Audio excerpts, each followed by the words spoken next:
Donc, une semaine déjà que l'élection a déclenché au pays. J'analyse la campagne jusqu'à maintenant avec mes collègues Althia Raj et Joël Denis Bellavance. Bonsoir à vous deux. Bonsoir. D'abord, évidemment, je veux vous entendre sur cette controverse dans laquelle se trouve plongé M. Trudeau ce soir à la suite d'un article qui est paru dans le Time Magazine, dans le magazine américain Time. En fin de journée aujourd'hui, on va voir les images, donc on le voit présentement. M. Trudeau qui aurait participé à une soirée thématique arabe en 2001 en Colombie-Britannique. Il est apparu, comme on le voit, le visage maquillé en brun foncé. C'était une soirée qui se déroulait à l'école où il enseignait, donc à West Point, en Colombie-Britannique, en 2001. M. Trudeau avait 29 ans à l'époque. Le bureau du premier ministre a confirmé ce soir qu'il s'agit bel et bien de Justin Trudeau sur cette photo. On sait que ce qu'on appelle le blackface ou le brownface est extrêmement controversé aux États-Unis. Althia, je vais commencer avec vous. Jusqu'à quel point c'est gros, cet article du New York Times, du Time Magazine, pardon? Bien, je pense que c'est pas quelque chose à quoi on s'attendait. C'est... Justin Trudeau, il s'était présenté comme monsieur multiculturalisme. Puis maintenant, on le voit dans peut-être une différente image. Est-ce que les gens qui courtoient autour de Toronto, par exemple, est-ce que ça va les déranger? Est-ce que les conservateurs vont vraiment miser là-dessus? Les conservateurs, qu'eux, ils ont eu des controverses avec leurs propres candidats, puis qui se sont dit, bien, si on s'excuse, c'est correct. Les libéraux n'ont pas dit si on s'excuse, c'est correct. Est-ce qu'on traite M. Trudeau différent qu'on traiterait des candidats conservateurs? Est-ce que les libéraux vont traiter M. Trudeau différent qu'ils traiteraient leurs propres candidats? Je ne le sais pas. Moi, personnellement, je pense que le blackface, c'est vraiment différent que M. Trudeau qui se déguise dans une soirée thématique, comme on dit, qui est à l'Halloween, parce que le blackface, quand on se peinturait en visage noir pour déhumaniser, rabaisser les Africains aux États-Unis. Ce qui est très... C'est très, très raciste. Qui est très controversé aux États-Unis. Cette pratique-là, c'est vraiment, vraiment tabou pour une raison. Est-ce que M. Trudeau essayait de faire la même chose dans ces photos-là? Je pense qu'il va dire non, puis que c'était un déguisement. On sait que M. Trudeau aime se déguiser. Est-ce que les gens vont vraiment miser là-dessus? Je ne sais pas. Oui. En fait, avant de parler du voyage en Inde, parce que ça va rappeler à plusieurs l'épisode du voyage en Inde, M. Trudeau doit réagir ce soir. Il est dans les Maritimes, il va retourner, il doit prendre l'avion pour Winnipeg. On ignore quand exactement il va réagir. Qu'est-ce qu'il va dire? Qu'est-ce qu'il peut faire, le Congrès? On va peut-être tenter d'expliquer le contexte dans lequel cette soirée s'est déroulée, les intentions derrière ce déguisement qu'il portait. Et par contre, c'est quand même lourd de sens de voir Justin Trudeau à l'époque, quand même, et aujourd'hui, comme premier ministre. Pourquoi? Parce qu'on sait comment c'est perçu ailleurs aux États-Unis, par exemple. Mais je trouve ça fascinant que cette nouvelle soit sortie dans un magazine américain. Et ça illustre peut-être que l'étoile de M. Trudeau sur la scène internationale commence à pâlir pas mal. Si ça sort dans un magazine américain. Mais n'empêche, M. Trudeau, je pense, maintenant, doit, le plus rapidement possible, fournir des explications. Sinon, ça pourrait causer des dommages à sa campagne qui, je vous dirais, ne va pas aussi bien qu'il le souhaiterait depuis le déclenchement des élections. A connu quelques ratés au Québec et ailleurs. Il y a la chanson en français qui a dû être refaite. C'était un exemple, c'est peu anecdotique, mais ça illustre un peu le genre de campagne que les libéraux ont jusqu'ici, un peu difficile à démarrer.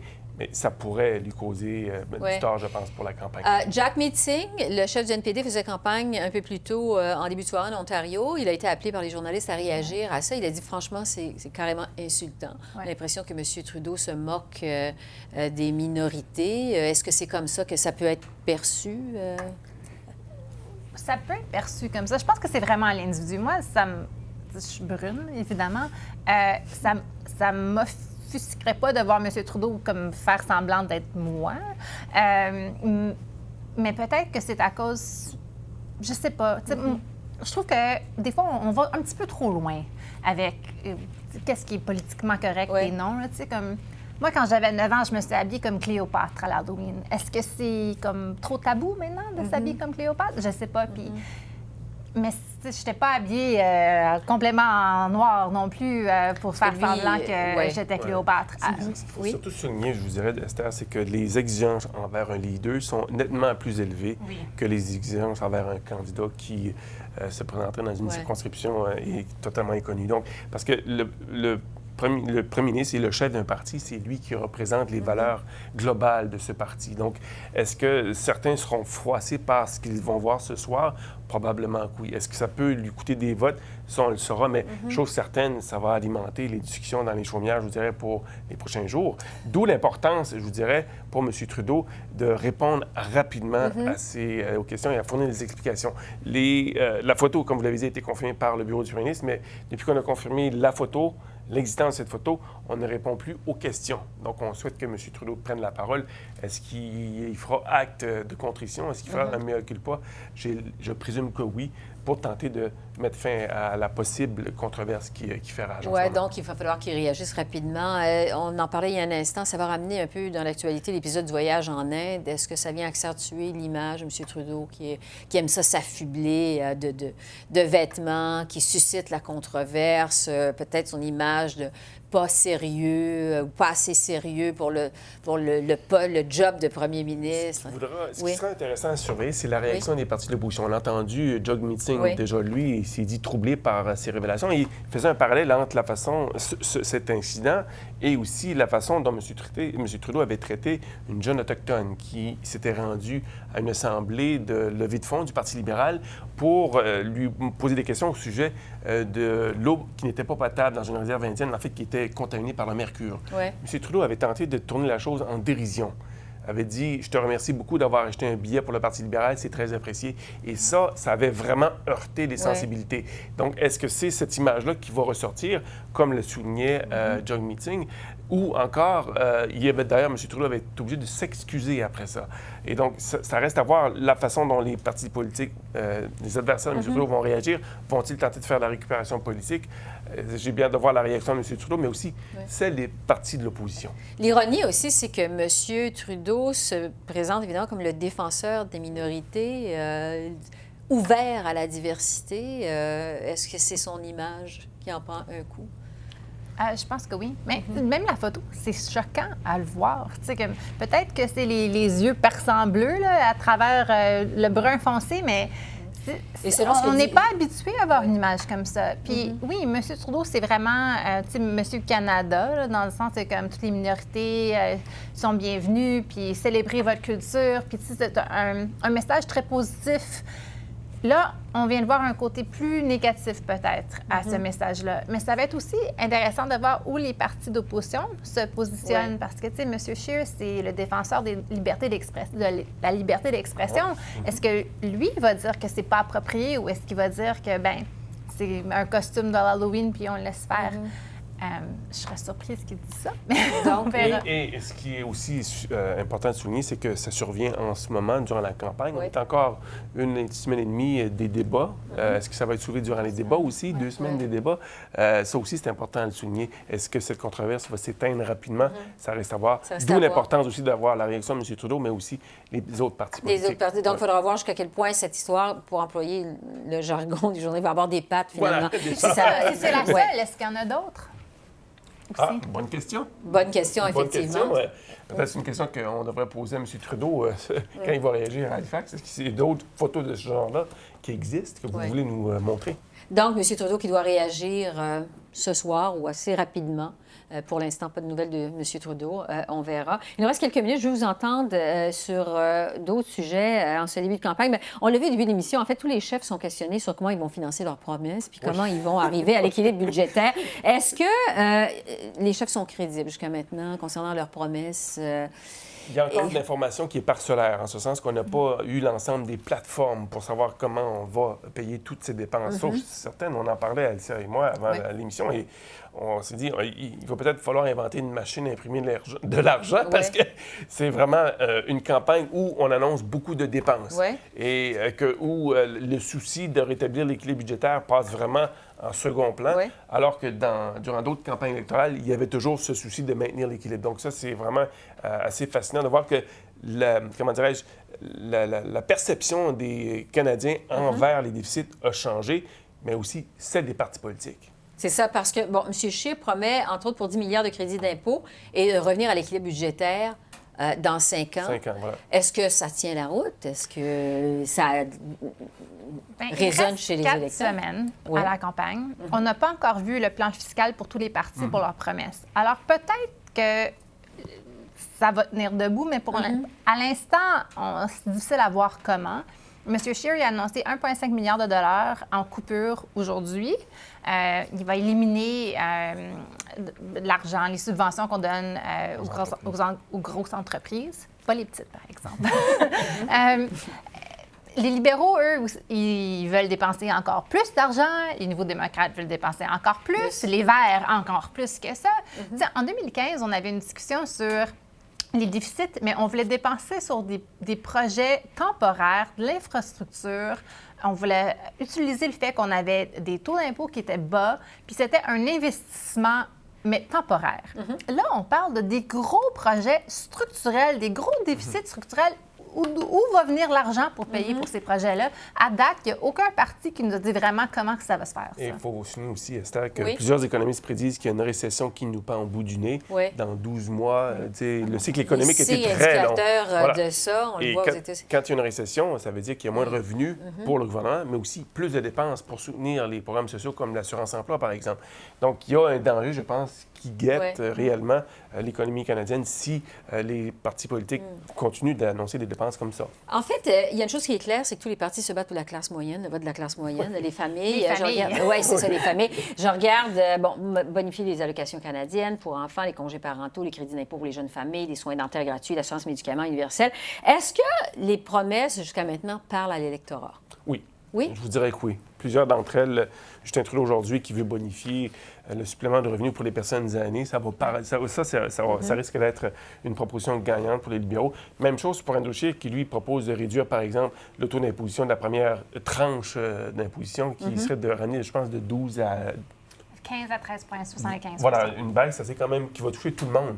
Et Jog Meeting, lui aussi, parle à sa cliente, parle aux gens qui n'ont plus normalement la NPD en proposant l'assurance médicaments, l'assurance dentaire, l'assurance de soins de santé dans laquelle on veut investir davantage. Donc, vraiment, je pense que les partis politiques parlent aux gens, parlent à ceux qui souhaitent avoir de plus grands services, sauf que comment va-t-on les financer? Ouais. C'est la question. Ça, c'est la question. Parce que, je pose la question parce qu'après une semaine de campagne, on a l'impression que l'aiguille des sondages ne bouge pas du tout. Si on regarde l'ensemble des sondages, c'est toujours très, très serré entre les conservateurs et les libéraux. Bon, il faudra voir si ça va changer à la suite des controverses. Et des débats. Et des débats, effectivement. NPD, le Parti vert se bat toujours pour la troisième place. C'est vraiment le statu quo. Alors, on va aller sur des images, on me dit, de l'avion du premier ministre Trudeau qui, je pense, vient d'atterrir du côté de Winnipeg. Et on attend en fait, on voit les journalistes qui attendent M. Trudeau qui s'apprête à réagir à cette controverse qui a éclaté en fin de journée, en début de soirée, en fait, dans le magazine Time des États-Unis. Magazine américain, à l'effet que M. Trudeau est apparu affublé. En fait, il s'était maquillé le visage en brun foncé lors d'une soirée thématique arabe dans une école où il enseignait en 2001 en Colombie-Britannique. Alors, M. Trudeau devrait réagir du côté de Winnipeg au cours des prochaines minutes. Alors, on me dit qu'il arrive dans 5 minutes. Avant d'aller à M. Trudeau, je veux vous entendre sur l'environnement parce que on n'en parle pas beaucoup. Ça a occasionné une sortie de l'ancien premier ministre Brian Mulroney dans une entrevue à CTV qui a mis en garde les chefs.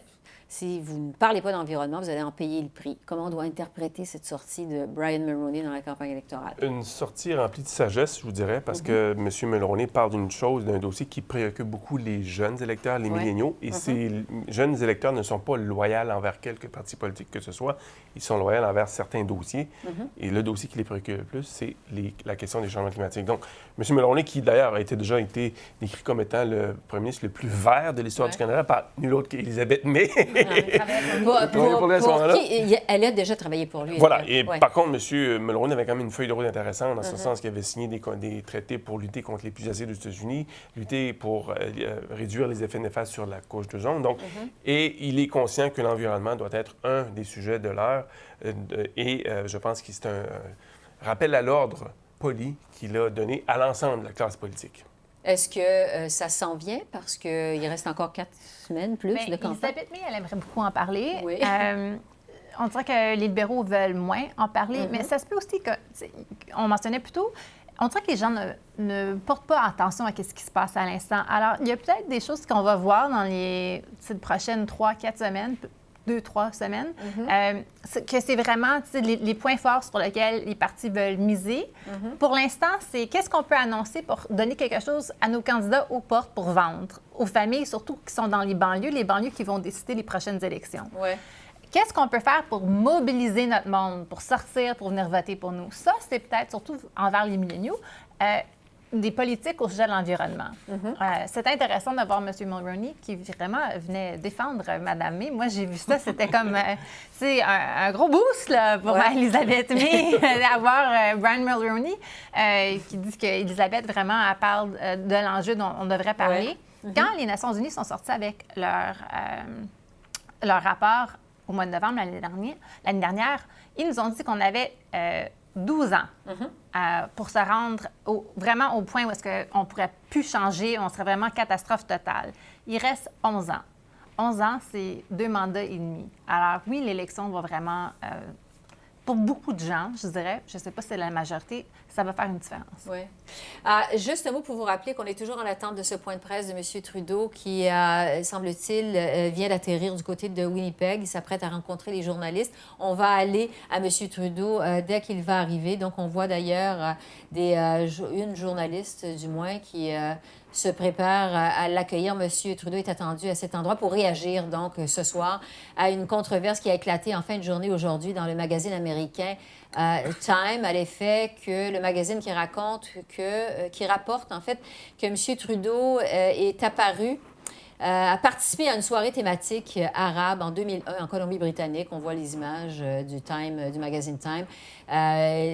Soirée au cours de laquelle il est apparu, donc, le visage maquillé de brun foncé. C'est une pratique qui fait référence, en fait, un peu à ce qu'on appelle le blackface aux États-Unis, qui est vraiment très, très controversé.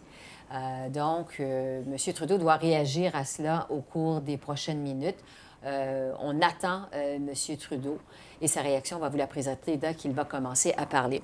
Je reviens à mes invités, mes analystes. Je veux revenir sur les demandes de François Legault, premier ministre du Québec, qui a présenté hier sa liste d'épicerie au chef en campagne électorale. 4 demandes, c'est assez traditionnel, immigration, laïcité, entreprise fédérale soumise à la loi 101, entre autres. Qu'est-ce que vous avez pensé de la réponse des chefs à ça? Assez intéressante, je vous dirais, mais surtout le geste de François Legault démontre une chose, c'est que M. Legault est conscient qu'il a un rapport de force en ce moment envers les chefs fédéraux. Rapport de force pour la raison suivante, c'est qu'il sait que le Québec, l'électorat est volatile, que M. Trudeau a besoin du Québec pour obtenir une seconde majorité, qu'Andrew Scheer a besoin du Québec pour ravir le pouvoir, que Doug Meeting a besoin du Québec pour protéger ce qui s'est acquis, et le Bloc québécois également a besoin du Québec pour essayer une renaissance politique au Québec. Donc, il y a beaucoup d'efforts et d'accents qui sont mis sur le Québec. Il a ce rapport de force que nul autre premier ministre au Canada, provinciaux, on s'entend, n'a. Donc, il en profite pour faire ses exigences. Évidemment, M. Trudeau, dans le passé, a dit non à l'ensemble de ces demandes, ce qui fait en sorte que je pense que M. Legault exerce beaucoup plus de pression sur M. Trudeau que sur les autres chefs. Andrew Scheer a dit oui à 3 des 4 demandes. Et pas le pétrole, en tout cas. Pas le pétrole, oui, ça, pas en le fait, pas le pipeline, effectivement, c'est pas, ça fait... Mais vous avez raison de le souligner, mais ça place quand même M. Trudeau dans une situation délicate, compte tenu que le Québec, pour lui, c'est essentiel pour obtenir un deuxième mandat majoritaire. Oui. Justement, concernant de M. Legault et de M. Scheer, leur désaccord sur le pétrole, le pipeline, parce que M. Scheer a dit à Radio-Canada qu'il pourrait imposer un pipeline sur le territoire du Québec, sans l'accord du Québec. Est-ce que c'est une bonne stratégie quand M. Scheer se bat pour le vote des Québécois? Non, mais je pense qu'il n'y a pas vraiment le choix parce que sa base, c'est vraiment en Alberta et en Saskatchewan. Puis eux, ils veulent vraiment voir ça.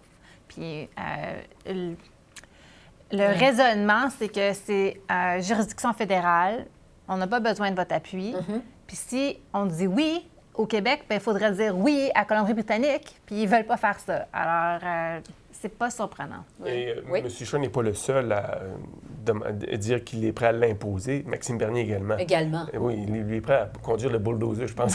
C'est vrai, exactement. Maxime Bernier qui vient du Québec et qui a dit, avant même la campagne... Dans toute cette équation, il ne faut pas oublier une chose, c'est que le pipeline Énergie-Est doit être financé et construit par le secteur privé. Ce ne sera pas le gouvernement qui va le payer ou le construire. Ça, c'est M. Scheer qui m'a confirmé ça. Donc, si le secteur privé décide qu'il n'a pas matière à construire ce pipeline-là, il ne verra pas le jour. Donc, il faudra que ce soit une initiative du secteur privé pour qu'elle voie le jour. Ce ne sera pas le gouvernement qui va financer la construction d'un pipeline d'Énergie-Est pour relier l'Alberta au Québec. Ça doit passer par le secteur privé. Ouais, mais de toute façon, cette idée-là, on dirait que c'est plutôt une idée de concept que vraiment une corridor, idée... le corridor et d'énergie, que vraiment une proposition tangible qui est sur la table pour l'instant, parce qu'Énergie-Est, on l'a abandonné. Oui, c'est pas mal loin sur les cartons. Là. Je vous dirais qu'avant que ce soit ressuscité, il y a bien des choses qui devront être faites et beaucoup d'étapes qui devront être franchies avant qu'on en arrive à la construction. Avant qu'on en arrive à ça. Vous parlez de Maxime Bernier. La dernière fois qu'on s'est vu, on n'avait pas encore fixé, il n'était pas encore fixé sur son sort. Maintenant, on sait qu'il va participer au débat. Est-ce que vous êtes surpris de la décision du commissaire au débat d'accepter Maxime Bernier? Finalement, faire ça? Oui, moi, je ne m'attendais pas à ce qu'il fasse volte-face parce que, à la lumière des sondages qu'on a vus, je ne croyais pas que l'appui était suffisant pour justifier sa présence, selon les critères qui avaient été établis. On a fait faire des sondages dans les 5 circonscriptions, mais il y a beaucoup de peut-être, si, possiblement, donc c'est fondé, possiblement, je voterai pour lui. C'est pas, comment dirais-je, du ciment qui est en train de prendre pour M. Bernier. Au contraire, ses appuis dans ses circonscriptions. Donc, je pense que la commission s'est un peu miné sa crédibilité en ouvrant la porte. Il n'y avait pas de pression quand même, le commissaire, parce que... De la part de Maxime Bernier, oui. Non, mais on entendait les observateurs, les analystes disaient il a sa place au débat, il devrait participer. Est-ce que M. Johnson...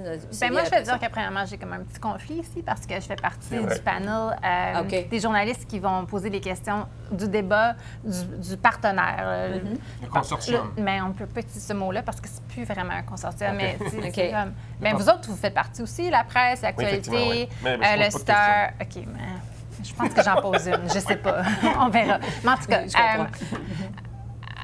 mais j'ai aucune décision à faire avec la participation de M. Bernier, mais je vais juste dire ça comme ça. J'étais un petit peu surprise, mais ça ne me surprend pas trop. Qu'est-ce qui est intéressant des critères, c'est qu'il y avait beaucoup de flexibilité pour M. Johnson de prendre une décision, soit oui, soit non. Ils veulent dire que les gens qui ont déjà participé peuvent participer encore. Alors, Elisabeth May, le Bloc, on dit que c'est comme ça que les critères ont été établis. Ils ne veulent pas ouvrir la porte pour n'importe qui. Alors, tu sais, ils ne veulent pas ouvrir la porte pour le Parti communiste. Ils ne veulent pas ouvrir la porte pour le Parti Rhinocéros, qui se présente Maxime Bernier dans le comté de Maxime Bernier. Mais les gens faisaient l'argument que M. Bernier ne devrait pas être exclu à cause de ses propos. Des critères tangibles. Est-ce qu'il y avait vraiment sa place au débat? Moi, qu'est-ce qui m'a surpris, c'est quand M. Johnson est allé à travers la liste de comment je suis arrivée à ma décision, il a dit qu'il avait fait des sondages dans les 5 comtés de M. Bernier. Lui avait dit, je pense que les meilleures chances sont dans ces comtés-là. Puis dans ces comtés-là, il y avait au moins un électeur sur 4 qui disait qu'il pensait qu'il allait peut-être, qu'il considérait voter pour le Parti populaire du Canada. Ça m'a surprise parce que on ne voit pas ça dans les sondages nationaux du tout. Il y a les conservateurs qui, je pense, sont... parce que ça ne fait pas l'affaire des adversaires de M. Bernier qui participent au débat. Il faut dire que c'est les deux, celui du 7 et du 10 octobre, non pas celui de TVA. Mais les conservateurs ont reproché à M. Johnston, le commissaire, d'être partial, d'avoir un parti pris pour les libéraux, alors que c'est Stephen Harper Qu'il l'avait nommé gouverneur général. Ouais. Oui. Est-ce que... Je pense que ça, je pense que c'est un faux pas de la part des conservateurs. On devrait toujours éviter de s'attaquer aux messagers. Par contre, je vous dirais que si les conservateurs prennent le pouvoir, je crois que les jours de cette commission seront comptés. Je ne crois pas que ça va être maintenu par les Il faut conservateurs. dire que c'était une première. Hein? Oui, effectivement, Ouais. c'est la première fois. Puis ça a soulevé beaucoup de grogne. Ouais. Et M. Bernier, M. Scheer a soulevé des préoccupations par rapport à la participation de Maxime Bernier, mais il n'est pas le seul. Jog Meeting aussi réclame, pour différentes raisons, que M. Bernier soit exclu des débats. Enfin, on verra, mais la qualité des débats risque d'être quand même affectée. Pourquoi? Parce qu'il y aura 6 personnes qui vont s'affronter lors de ces 2 débats. C'est beaucoup de monde. Pendant 2 heures. Pendant 2 Oui, heures. c'est ça, il va y avoir 6 personnes, et je pense que c'est le plus grand nombre de Gros leaders. travail pour les Oui, modérateurs. Bonne chance aux modérateurs. et Oui, modératrices. c'est ça. C'est un coup juste pour ce point-là pour Justin Trudeau, parce qu'il y a moins de temps à se présenter, à se défendre. Il y a plus de gens... Tu sais, M. Bernier va probablement s'attaquer à M. Scheer. C'est bon pour le Je pense que oui. premier ministre. Le mieux de tout ça, c'est Justin Trudeau, effectivement. Oui, c'est ça, effectivement, parce que M. Scheer n'était vraiment pas content. Ça va peut-être aider, oui. Mais de l'autre côté, je vous dirais que l'effet boomerang aussi qui est possible, c'est que Maxime Bernier fasse passer Andrew Scheer pour un modéré. Oui, exactement. Parce qu'il y a des il politiques va avoir quand l'air même. du gars à droite Voilà. dans le groupe, vraiment Ben, plus c'est à vraiment droite que le gars M. à droite. On Oui. va parler, pour revenir au premier sujet, tu sais, les partis politiques qui annoncent des milliards de dollars en dépenses. Mais Maxime Bernier, c'est le seul de l'autre côté qui dit non. 2 ans, on est mis. Oui, on ne vous promet rien. Effectivement. Juste un mot Ça pour fait longtemps. rappeler qu'on est toujours en attente du côté de Winnipeg d'un point de presse du premier ministre Justin Trudeau, du chef libéral en campagne Justin Trudeau, qui est à Halifax, qu'on m'a dit. Donc, il n'est pas encore, il n'a pas quitté encore les Maritimes parce qu'il devait se rendre à Winnipeg ce soir, mais peut-être que le voyage a été retardé à cause de cette controverse, je vous le rappelle, qui est apparue en fin de journée dans le magazine américain Time, qui nous apprend que M. Trudeau a participé, c'est l'image qu'on voit présentement, à une soirée thématique arabe en 2001 dans une école de West Point en Colombie-Britannique où il enseignait. Donc, on le voit, il est apparu avec le visage maquillé en brun foncé. Le Time, la magazine Time parle de pratique en fait, le blackface ou du brownface, une pratique qui est très controversée aux États-Unis. Monsieur Trudeau doit s'expliquer parce qu'il faut mentionner que le bureau du premier ministre a confirmé que c'est bel et bien Justin Trudeau qui apparaît sur cette photo. Il avait 29 ans à l'époque. Donc, M. Trudeau doit réagir au cours des prochaines minutes, alors qu'on voit ces images en direct de Halifax, finalement, où on attend M. Trudeau qui s'apprête à répondre à cet article du magazine Time, le magazine américain, donc qui publie cet article ce soir concernant M. Trudeau. Évidemment, on en parlait, j'en parlais il y a un instant avec mes invités. Ça rappelle le voyage controversé de Justin Trudeau en Inde en février 2017, où M. Trudeau, avec sa famille, est apparu affublé de vêtements traditionnels. Ça a suscité la controverse. Joël Denis, vous vouliez ajouter quelque chose Oui, une là-dessus? grande controverse, et ça, je pense, avait marqué une rupture Oui.